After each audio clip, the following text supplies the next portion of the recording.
Hello, and welcome to the Empowerography Podcast. This is a platform created for women's voices to be heard and a place to share their stories, journeys, and successes with the world for the purpose of helping other women who might be on similar journeys. We are empowering women one episode at a time. I'm your host, Brad Walsh, so kick back, grab one of your favorite beverages, and enjoy the stories.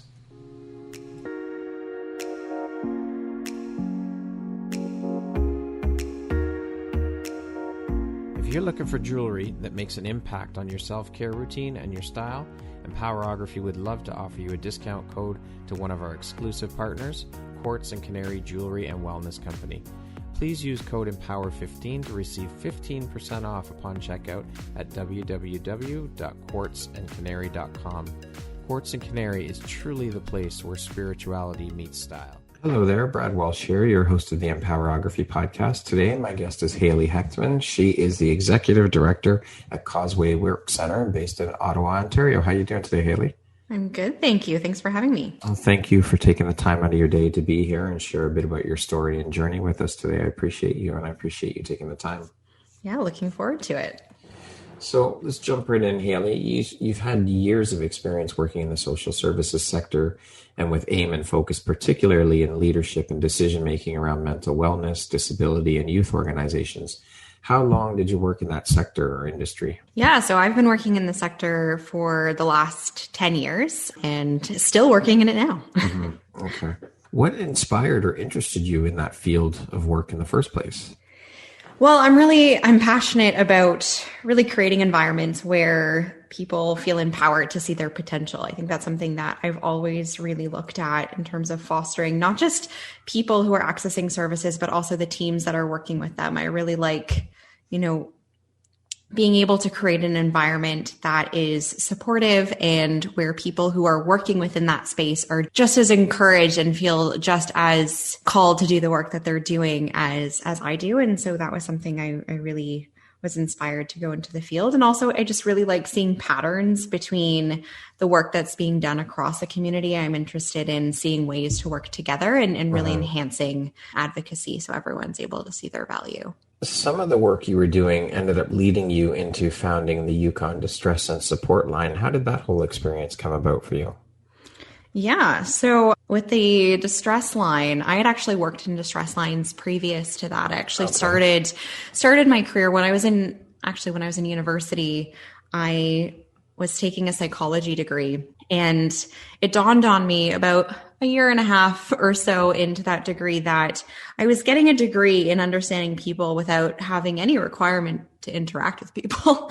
And I thought that was bizarre. So I was looking for ways to get involved and get some experience and be a part of something. And so I ended up volunteering at a distress line there and really enjoyed the experience, spent a lot of time, really diving into providing that support and being on the phone line, and then transitioned into working in volunteer coordination and then eventually into running that distress line. And so when I did move up to the Yukon, I was looking for something similar and for ways to be involved in a similar kind of organization. And there wasn't anything at the time. And so I ended up connecting with an organization providing some peer support programming around mental health, and started having some conversations with them and community members, the RCMP and mental health services and First Nations governments and just people in general in the community on whether or not that would be something that they felt their community could benefit from. And so the overwhelming response was yes, that it would be positive. There were definitely a few people who thought maybe it would be a challenge to put together or that we wouldn't be able to get enough volunteers, but the overall idea people were supportive of. And so we started down the development of that line, and really it all came back down to volunteers and finding people who were willing to put in that time. And it turned out that wasn't as challenging as we thought it was going to be. Lots of people came forward with interest in volunteering. And one of the things actually I appreciated most about that experience was getting to see people come together who didn't have any background in that field. They weren't counselors or social workers, but they were people who said that at different points in time when they were struggling, they would have really benefited from a service like that. And that's what drew them to volunteering. And so it became really community driven, and the people who volunteered for the line really took a lot of ownership over it. And that was something that was really amazing to see and be a part of. That's incredible when community comes together like that. I mean, these people who were, I guess, for lack of a better term, naysayers when you were first thinking about putting the idea, were they incredibly resistant to it and kind of throwing up roadblocks, or were they just saying that, oh, this won't work, we can't do it, we don't have the resources? I would say there are a few naysayers for sure, but I think at the end of the day, you know, a couple of the people that I had those original conversations with later on came back and said, you know, I'm glad you went forward with it. I didn't see that it was going to happen, but I can see that it's happening now. So they came around, and I think overall the response was really positive. It's, you know, one of the things that I'm really conscious of and conscientious of now is just the importance of making sure that solutions are driven from within the community. I obviously came with an idea, but it was so much more important to see people really respond to that and make it their own, rather than it be something that was driven just by my perspective of what would be helpful. So the community coming together around it, I think, really changed that. Did you go up there with that purpose? I didn't. I went up there because my partner, he had an opportunity to take on a really great role, and I had no idea what to expect when I was first moving up north. It was an adventure, and it was something I had never really thought of before, and it turned out to be such an amazing experience for me to try so many different things and be a part of a lot of different initiatives and projects across the territory, and really get a chance to see impact happen close hand. I think one of the great benefits of working in a smaller community is that you can really see how far your work can go super quickly and really directly, where in, you know, bigger cities, it's a little bit harder to do that. So it's something I really enjoyed and appreciated. Is mental health a really, really big issue in the Yukon? I mean, I've never been, so I'm just curious how serious that issue is there. Oh, for sure. I think it's a serious issue everywhere, especially right now. But I think one of the biggest need areas that we saw when we were putting together the planning for the line was that there weren't very many opportunities for people to get anonymous and confidential support, that because it's such a small place, and there's lots of I lived in Whitehorse, which was the biggest center, but there's lots of smaller communities around the territory. You know everyone in your community. So having, if you're struggling, the access to people that you don't know or that you don't already have some pre-existing relationship with is pretty challenging. So that was something, we definitely saw as a big gap. And then the other thing is it is a quite government centered place. So there weren't a lot of services that were available for people after hours. Now, once you got that whole distress and support line up and running, what was your role? How did you fit into that whole thing after you got this all up and going? So I actually ended up transitioning the line. So it started off with Second Opinion Society, which is a small peer support led organization. And so we recognized fairly early on to the existence of the line that it really needed a little bit more backbone support from a larger organization. And so I ended up supporting the transition to that larger organization. And then the line itself was able to run pretty seamlessly on volunteers. There was a lot of areas where we provided some enhanced responsibility and opportunities for people to really dive in. And so I actually transitioned out of the line and into a new role shortly thereafter at another organization. That's got to feel pretty amazing that you were such a huge part of bringing that to the Yukon and starting that whole thing. Yeah, I felt very fortunate to have the privilege of working on that initiative and really getting to see it grow. And really one of the greatest, I think, pleasures for me is that there are still some people, it was launched in 2014 and there's still people who are volunteering there who were there from the beginning. Amazing. So you also had a hand in establishing the Yukon Inter-Agency Network on Disability. Can you tell us about that experience and what the Yukon Inter-Agency Network on Disability is all about? Yeah, sure. So after I transitioned out of the distress line, I ended up taking on a role as the executive director with Tegatha Auger, which was an organization providing programming and support to people with neurodevelopmental disabilities. And early on in that work, I realized that there were many organizations supporting people with disabilities in the community and wanted to find a way to bring them together to create a space where we could just share our experiences and our perspectives and our resources and identify any gaps that we saw because there were so many of us offering support. And so I had put a call out to several organizations and we ended up getting a really great response. And at that time, 9 organizations came together and really looked at what are some ways that we can collaborate better moving forward. Where can we share information on what we're experiencing and the people that we're supporting are experiencing. And so that initiative ended up starting shortly after I began the role at Tagatha and still is going to this day, and actually was part of developing several collaborative projects. We created some foundational training for people in the Yukon on how to work with people with disabilities. So there wasn't anything available at that time at the college, which is now university. They didn't have any programming. So we ended up working together to create some foundational training for people.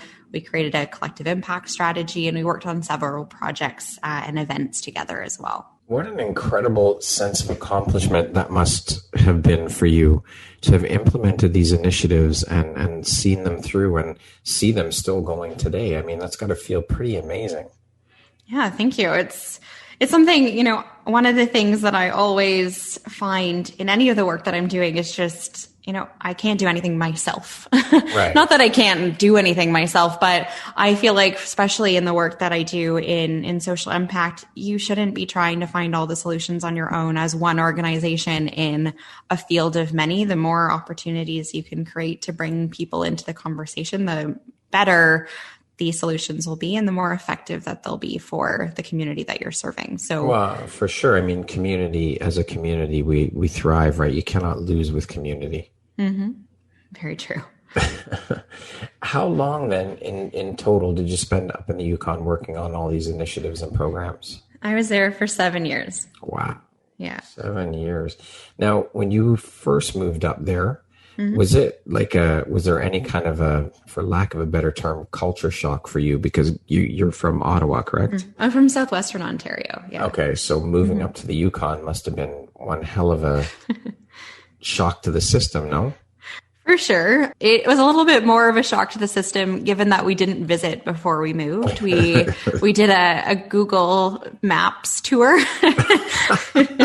So it's an interesting way to get to know a place. Yeah. Although Google Maps is pretty good. I'll give it that. You can see quite a lot. But yeah, it was definitely a different experience. It's quite a small, close-knit community. And so getting to know people and building relationships definitely took some time. But I think it's also a place where you can see there's a lot of opportunities to get involved in community. And so I had so many great chances to be a part of really cool initiatives. I was part of some work being done by the Yukon Government on an FASD strategy for the territory. I got to be a part of a lot of mental health work that was happening across the territory. I got to speak at a few events. It was really, it was a great time to be a part of something. And yeah, it was definitely a culture shock and a lot smaller than I was used to, and got used to it over time. It's kind of funny, I find now, my husband and I will talk about it, that it was great training for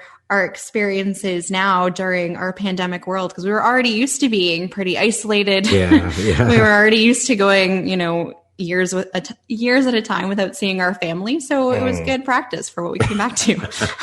Funny how things work, isn't it? Yeah.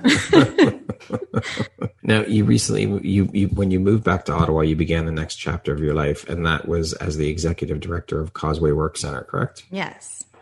So how long have you been back in Ottawa now? And can you tell us a bit about what the Causeway Work Centre is and what it's all about? Sure. Yeah. I moved back in August of 2020. Oh, wow. So very a little while now. Still quite recently, moved back during the pandemic. Yeah. And came into the role of executive director with Causeway. And Causeway is an organization that promotes inclusion through meaningful work. So we work with people who have experienced either mental illness or some form of challenge in accessing employment opportunities that work for them and that are a good fit for them. And we do that through a variety of in-community and in-house employment supports, and also have a variety of different wraparound supports that we offer as well, really looking at how to support the whole person. So what is your role within the Causeway Work Centre, and how did this opportunity come up for you? Yeah, so I'm the executive director. So my role is really overseeing the organization, providing support around our vision and our direction for the future, working with our board of directors and our teams and our programs and services.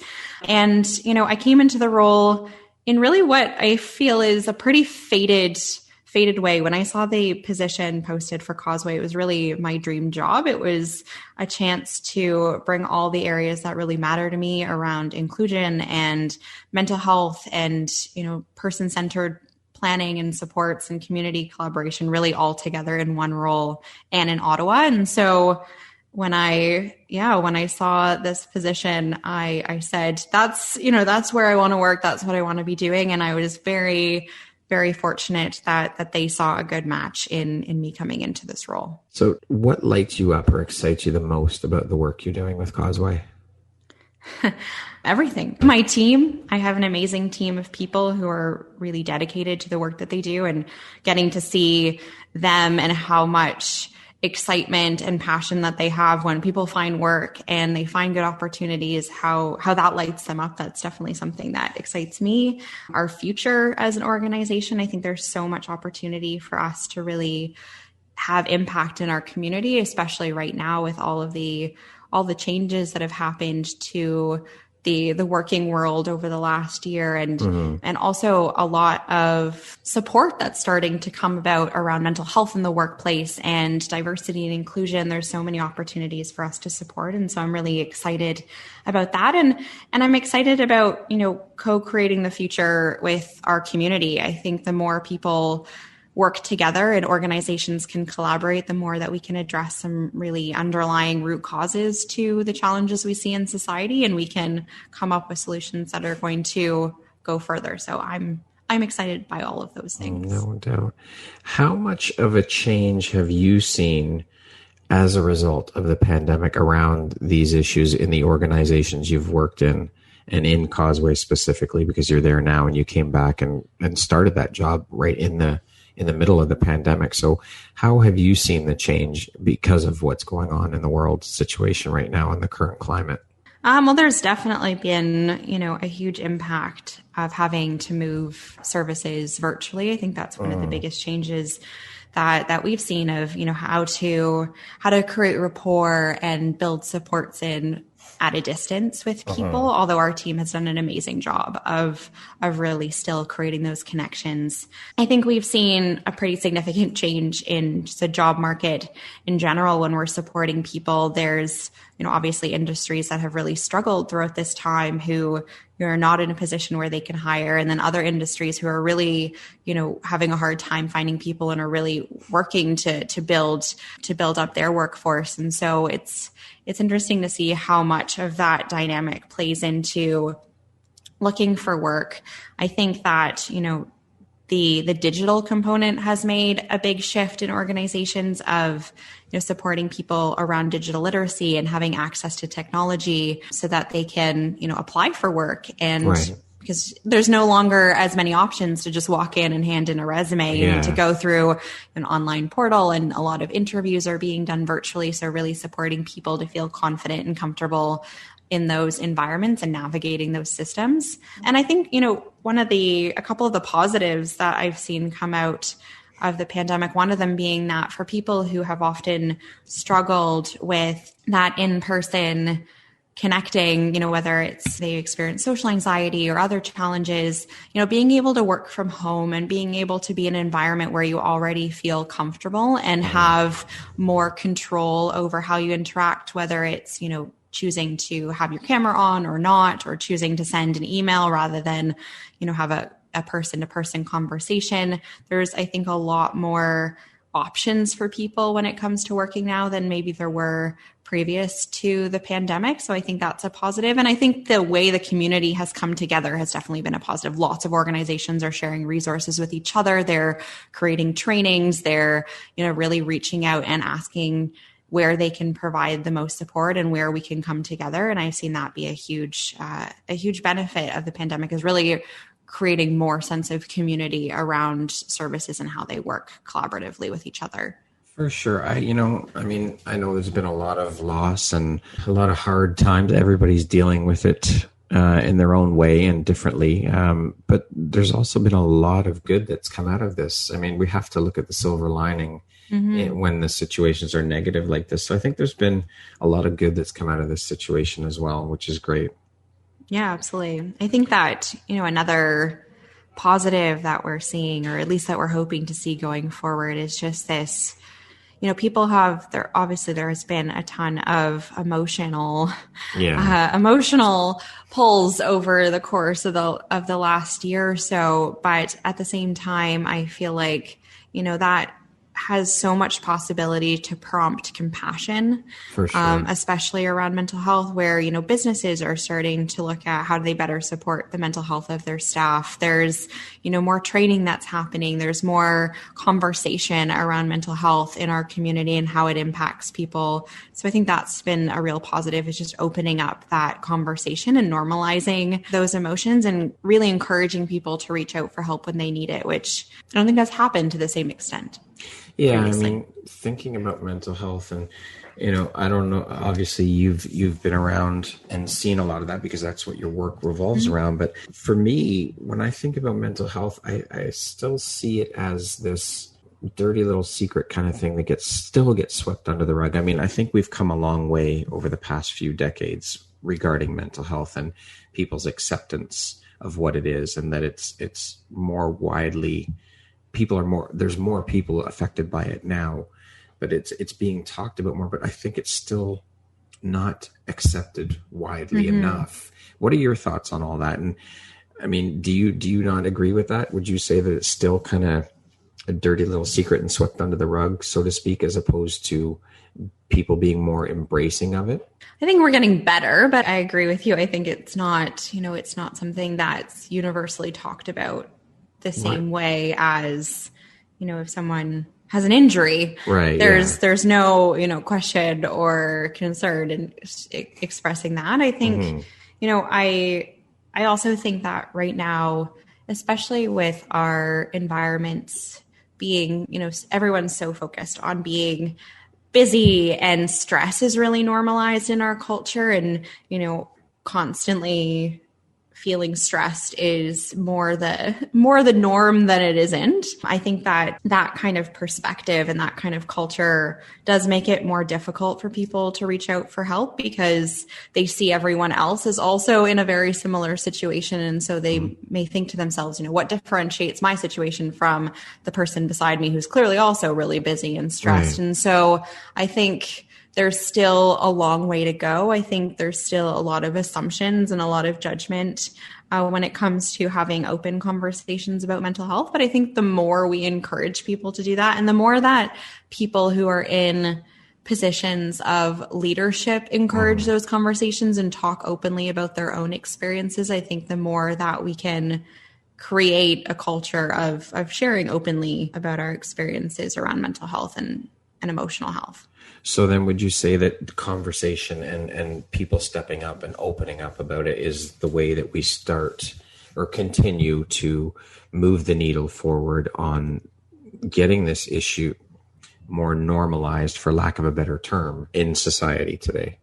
Yeah, absolutely. I think, as I said, I think we need to be, especially in leadership, the more people can model that it's okay to express how you're feeling, to talk about when you're struggling, to ask for help, the more it makes it okay for people who maybe are looking for that direction, or who don't feel comfortable because they see everyone else kind of keeping it in or keeping it to themselves. The more we can just normalize that experience, that everyone, will at different points in time go through difficult emotional situations. We may not experience it to the same extent as other people. We may not have, the same environmental factors as other people. However, we all have the same, range of possible emotional reactions. And so the more we normalize that experience and the more we talk about it, the easier it becomes to talk about. Yeah, it's like if these people in leadership step up, it's like a group therapy type situation where one person stands up and expresses what they're going through. It gives other people permission to do so in the same fashion, right? Mm-hmm. Yeah, absolutely. To date, what would you say is your biggest high or your greatest win, Hailey? It's a good question. I would say, it's not necessarily a kind of one accomplishment or one win, but I think feeling comfortable and confident just being myself in my work is something that I consider a big win of, just feeling that I have the ability to show up in my work every day as who I am, and that be something that's a positive, and that be something that is encouraged in the environments that I've been in. I think that's a huge win. And biggest high, I think, was getting this position with Causeway. I think it's really been such a amazing opportunity so far, and we're still early days, but I really have celebrated that has come into my life, and I'm excited to see where it goes. Is Causeway a fairly big organization, or is it pretty small right now? I'd say a medium-sized organization. We have a team of about 40 people. Okay. That's not too bad. Mm-hmm. What do you think your unique skill set or superpower is that's helped you become so successful? I'd say my superpower is building relationships. I think creating connections with people, supporting people to see their potential. I feel like my gift is being a mirror and, supporting other people to see what they have inside them, and really encouraging that and motivating that, and building trust with people. And I think a skill set in that as well is just a drive to constantly grow and get better. Well, all of those things, of course, are incredibly important, especially in the environment and the industry and the world you work in, support and community and all of that stuff. Mm-hmm. How do you define success? What does that word mean to you? I would say success to me is doing something that you truly enjoy, being able to be a part of something that's bigger than yourself, and being able to contribute in a meaningful way to something that you really care about. For me, success is that it's being able to do something that I love, and being able to enjoy my work.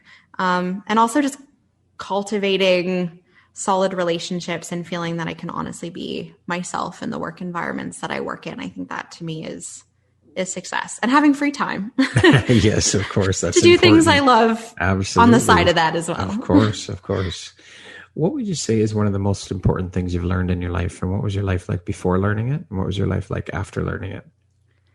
Yeah, that's a really good question. I would say the most important thing that I've learned in my life is that it's okay, and not even just okay, it's important to take care of yourself in order to be the best that you can be for other people. I think before learning that, I had a really difficult time. I very much externalized my focus. And so I was always focused on being the best friend to people, the best daughter, the best student, the best worker, whatever it may be. Yeah.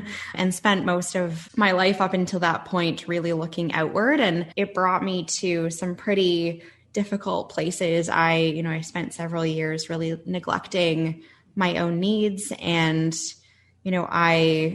I gained a lot of my worth and my energy from external validation. And that's not something that was really not necessarily not just fulfilling, but it also wasn't healthy for me. I ended up in a pretty bad place health-wise, where I was feeling uncomfortable in my own company, and where I constantly felt anxious or second-guessed myself. And physically, I had put myself in a situation where I had a lot of challenges with my physical health and my weight.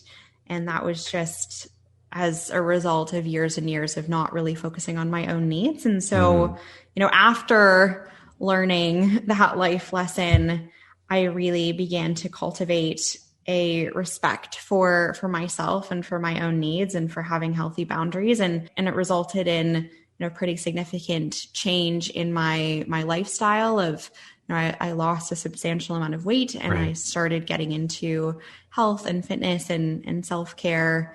And that made a huge difference in how I moved forward, not only in my personal life, but also in my career as well, of wanting to provide people with that same, that same support of being able to see that their needs were so essential to focus on in order for them to really be able to give back meaningfully and intentionally to other people. Was there a light bulb moment for you with that, with your personal situation?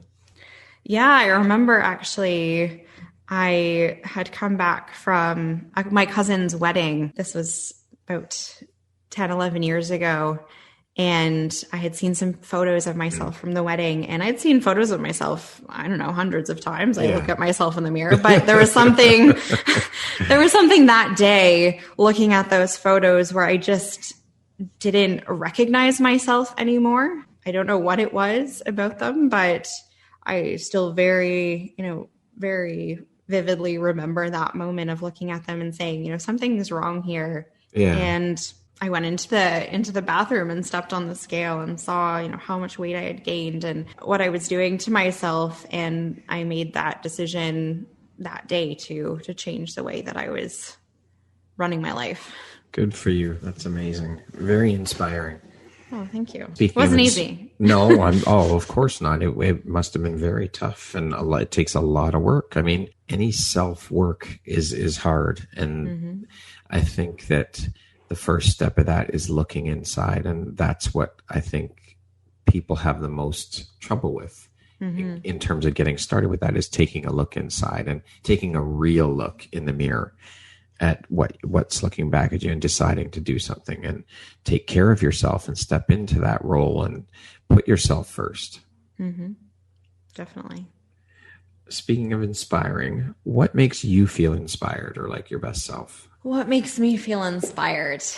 Really seeing communities being built. And I don't just mean like communities of lots of people. I mean, having meaningful conversations with people and building a community around myself of people who are like-minded and who are focused on growth and who are, excited about possibility and who want to make a difference. I'm really inspired by seeing other people go for it. Yeah. And I would just say, to be my best self, I would say, seeing other people being vulnerable and expressing who they are in such an honest way. I'm really inspired by that, because that's something I always try to remind myself of in any situation that I'm in, is just the value of being who I am, because it's a lot of energy to be somebody else. For sure. Absolutely. What does the word empowerment mean to you? I would say empowerment means finding confidence to be who you are, just with, flaws, strengths, room to grow, just that confidence to elevate yourself and to elevate other people to see their potential. I really think empowerment is about not necessarily lifting people up, but it's really about encouraging people to see their full potential within themselves and express that openly. Excellent. I love that meaning. What is one of your favorite quotes? I had to think about this because I like a lot of quotes. Okay, give me a couple. I think the one I chose is, loving ourselves through the process of owning our story is the bravest thing we'll ever do, which is I like that. Brene Brown. That's awesome. Who I really like. What was a turning point in your life, and how did it affect you, Hailey? I think that a turning point in my life, like I described earlier, was when I made the decision to change how I was living my life for other people and start really focusing on my own needs. It was a huge point of discovery for me. I think I had always known there was something more that I needed to be focused on, but I was always very quick to distract myself with other people's challenges or other people's priorities instead of looking inward. And I think maybe I was just afraid to look inward. I don't know. But once I hit that turning point and decided, I'm not very useful to other people when I'm just projecting my energy outward, when I'm, not focusing on my needs. I'm there in, physically there when I'm having a conversation with people, but I'm not as intentional or as present as I can be if I have the time and the opportunity to recharge. And so that was a huge turning point of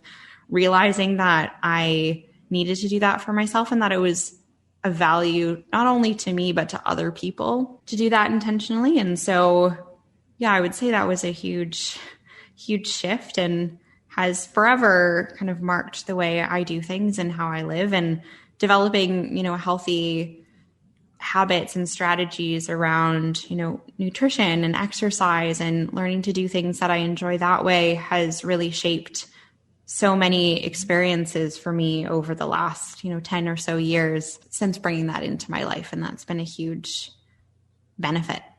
Do you find yourself struggling at all to revert back to your old ways from time to time? Oh, sure. I'm human. Yeah. And how do you deal with that when that happens? I take a step back. I like to take moments to be self-reflective and find out where things are coming from. If I'm putting too much energy out there, I try to scale back where I can. I've gotten really good at knowing what helps and having those things be top of mind. So if I'm feeling anxious or I'm feeling overwhelmed, I know that, exercising is a really big outlet for me. And so I find when I make some time to do that, then automatically I feel a bit better. And also having good sounding boards in my life, of having a good support system around me and people that I can talk to when I'm not feeling my best. Yeah, support systems are key. I mean, you have to have them. It's a necessity. Mm-hmm. Okay, we're going to jump into a little rapid fire section here. So the next grouping of questions will be 1, 2, 3-word answer type things, okay? Sure. How would you describe yourself in one word? Human. That's a good one. What was your dream job as a child? I wanted to be a psychologist. Really? Yeah. Wow. Okay. What's the first thing you think of when I say the word future? Possibility. If you came with a warning label, what would yours say? Rarely not smiling. That's a good thing. You probably need to ask me what's going on if I'm not smiling. Okay. If you had one do-over in life, what would it be? Can I pick 2? Sure. I would say, some of the things over the years that I've said to myself, I would redo those, be kinder to myself in those moments. And then on the other side, some of the other redos in my life that I would just go over are some of the actions I've had with people when I haven't been thinking about the way that I've interacted with them intentionally. But I've learned from everything that I've done, and I try to come away smarter than when I started. What's one thing you want but cannot buy with money? Time. If you could teach the world one thing, what would it be? How to listen intently. Yeah, listening is a key skill for sure. Mm-hmm. And so many people don't possess that skill. They just wait to speak again. Yeah, exactly. What's your favorite stress-reducing activity? Exercise. If you could change one thing about the world, what would you change? I would make the world more compassionate. The last book or podcast I listened to or read was? The last book was Humankind. That was a really good book. I'm currently reading Normal People. Okay. Pretty good so far. Last podcast was the Rise and Conquer podcast. If I had an extra hour a day, I would? Ooh, sleep. That concludes... Or have a dance party. Either way, I'm not sure. That concludes our rapid fire section. Back to our regularly scheduled program. If you could sit down and have a 1-hour conversation with anyone in the world, alive or dead, who would it be and why? Yeah, that's a good question and a hard one to think about. But I would say, I really thought about it. And I would say the person I chose is no longer alive, but I would want to sit down with Viktor Frankl and ask him, how he was able to just continue seeing the value of self-awareness in such a difficult situation, and how he was so resilient and was still able to see hope in people when he saw the worst suffering that most people would have ever seen. You are the second person that has selected him. Oh, really? Yeah. Who in your life has had the biggest impact on you and why? My husband, Greg. I'd say why? Because he's really given me the space to truly be become myself. He has really accepted me for who I am, but also has encouraged me to be self-reflective and to grow, and has always been really honest in, when he thinks I'm holding back, or when I could be speaking my truth a lot more openly. He's always been a great sounding board for my own thoughts, but also in getting me to explore them a lot more deeply. Again, going back to how key support systems are. Mm-hmm. What is your personal motto? It's cheesy, but be you, everyone else is taken. No, I don't think that's cheesy at all. I love that one. If you could set up a billboard anywhere, where would you put it and what would it say? Yeah, I thought about where would I put a physical billboard? I thought for a second, you know what? If I had a billboard, could I put it on the internet? Sure. Then everybody would see it. Sure. And I would tell people to stop comparing themselves to everyone else. Just see the value in yourself. Yeah. What's the most recent investment you've made in yourself? Coaching. Awesome. Good for you. Mm-hmm. What is one of your biggest failures or life lessons, teachable moments, if you will, and what did you learn from it? I would say my biggest failure life lesson is letting myself become consumed by everyone else and letting my health be lost as a result of that. And I learned from it that you can't pour from an empty cup. You can't give what you don't have. And so you need to give yourself time to recharge. And it's okay to say no to people. They'll still accept you. They'll still, if they're the right people in your life, they'll still have respect and appreciation for you, even when you put up healthy boundaries. But that's a big concern, right? When you're in that headspace, you're worried about what if I say no, they're not going to like me anymore. They're not going to appreciate what I do. And yeah, it's a big concern, right? Mm-hmm. If you could step into my shoes, what would you have asked yourself that I didn't ask you? What is one piece of advice that you got that turned out to be wrong? Okay, there you go. And I would say that changing your health changes your life. I think that advice is wrong. Changing your mindset is what changes your life. Yes, 100%. I mean, mindset is everything. It all starts there within self. Everything starts with that foundation of self, for sure. Mm-hmm. And mindset is so key. Once you shift your mindset, your whole world opens up and changes. Exactly. If you could go back and give your younger self one piece of advice, what would that piece of advice be? You're worth investing time in. That people, like I said, people will still care about you even if you don't do everything that they ask you to do. And you will be okay. You are still very lovable. Awesome. Lastly, Hailey, if you were to deliver your last 30-second speech to the world, what would that last 30 seconds sound like? Well, I think I would say, that there is potential in everyone and that we all have strengths and gifts and abilities to bring the world. We just need to trust ourselves to dive deeper and to get to know all of those corners. And it's in doing this and in truly exploring our own humanity and getting to know our own emotions and how we feel that we can build compassion for other people and understand the world better. Awesome. Hailey, thank you so much for taking the time to be here today with me and share a bit about your story and your journey.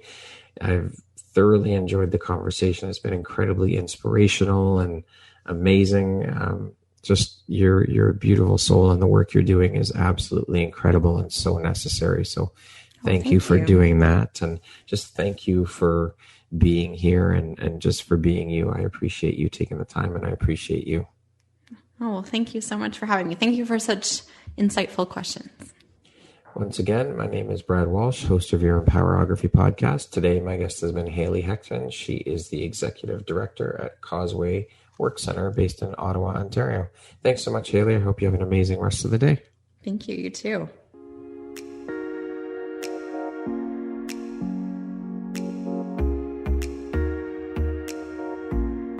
Thank you very much for listening to this podcast.